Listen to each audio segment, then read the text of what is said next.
Hey everybody, well, I just wanted to give kind of an update on the drought that we've been having here in Texas. It's pretty bad. We did get some rain the last couple of days. I think we got about a 1/4 inch. That's the first rain we've had since the 10th of June is the last time we had any rain. So it's pretty dry. Even with that 1/4 inch, it didn't really help a whole lot. So as I've kind of mentioned in other videos, in addition to the homestead, what my full-time job is growing soybeans and corn row crops. And so we ended up baling I think so far it's about 300 acres of soybeans. Now I've heard people on the internet, or on YouTube actually, telling that, you know, farmers are being paid to destroy their crops. I personally have not seen that. We would rather have had the soybean crop than have to bale it for hay. Money wise, it's a lot better. So I don't think farmers are out there purposefully destroying their crops. So anyway, so this 300 acres that we baled, it grew well.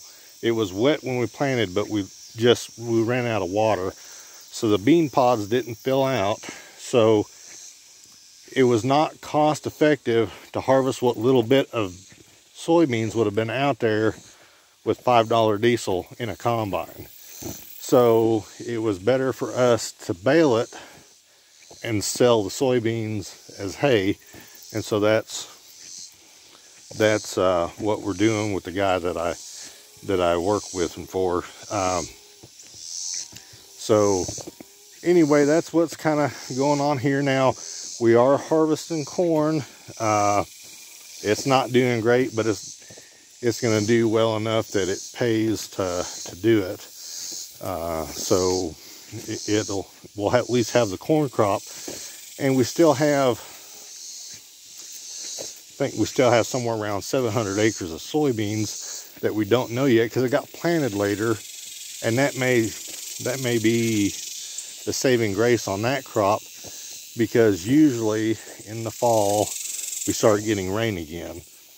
And so hopefully that tracks true this year, and if it does, it might hit just right that that we actually get a decent soybean crop out of it. And so that's what we're hoping. Otherwise we'll end up baling it too. Just kind of is what it is. But see, it's not just us. Everybody in this area, there's a bunch of cotton around us that's probably not going to really make. Probably be what we call an insurance crop, because we just haven't had any rain.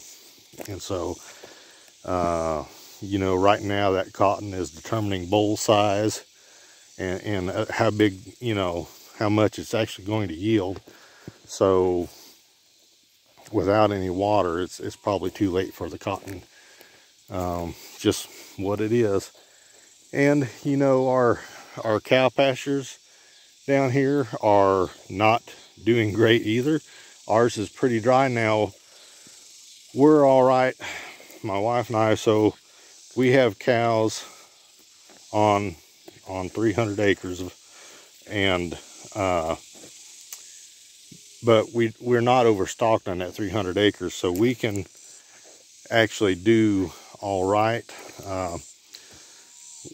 Hopefully we'll have enough hay that we won't have to sell any cattle, but if it gets that point, it does. You know, the way things are looking right now, shoot, probably be September when we start feeding hay if we don't start getting some rain. and that's early. Normally we don't start feeding hay till around Christmas, but it's just the way it is this year. Just don't have don't have any rain. We need the rain, but we don't have it, so that is what it is. And you can see let me try to get, it's kind of late, but you can see the white marshmallows out in the field. And let's see if it'll see all those white marshmallows. That's the soybeans that were in this field. They're now baled up in silage bales, and so now we're still able to sell it. So we'll make a little bit that way. But you know, it's one of those years you sure would have rather had the crop than had the hay, but it is what it is. So I think probably what'll happen here in the near term, because it's not just Texas, it's Oklahoma, and everywhere out west that are selling cattle off. So I think probably what'll happen is in the near term, I think that cattle prices, well, I know cattle prices at sale barn are going down because they're already going down a little bit. But I think what will eventually happen is the beef price in the grocery store is going to go down for a while because there's an abundance of beef. Now, once that's over, then the beef prices are going to start going up. And you hate to say it, but hopefully the sale barn prices will go back up a little bit so we can make a little bit of our money back. Because even when the cow prices go down, we're still paying $5 diesel and $1,000 fertilizer bills, you know. So it's something. And anytime crops like soybeans and corn and other things go up in price, cattle go down in price because they got to buy the corn and the soybeans to feed the cattle in the feedlots. So, and that's how they do it. Good, bad, or indifferent. That's what they do. Now, we do sell grass-fed beef off our farm. And so, I shouldn't say grass-fed because all cattle are herbivores, so they all eat grass. But grass finished. And so, we do sell grass finished. Now, it tastes different a little bit. You know, there are some grasses you can mix in there to get a better flavor and more marbling in the ribeyes. But everybody is used to that store-bought corn-fed steer, you know, and so it's, you know, the grass-fed or grass-finished is better for you. It has different things in it than grain-fed, but everybody's used to grain-fed, and, you know, I like grain-fed. I like a nicely marbled ribeye myself, so it just kind of is what it is. But so, will there be food shortages? I don't know. There could be. And some things you saw back in the pandemic, and even it's probably been 3 months now, and it's not really a colossal food shortage, but so on Saturday mornings I like to have biscuits and gravy. But we had to make our own biscuits because you couldn't buy the store-bought pre-made biscuits. Now, is that the end of the world? No. We can make our own biscuits, but it is a hassle because it takes more time making your own biscuits. So you've already seen some food shortages. Will they be apocalyptic food shortages? I don't know. It could be. I don't think so in this country. There are some parts of the country where it will get apocalyptic. But I don't think in the U.S. because, you know, we are the breadbasket of the world.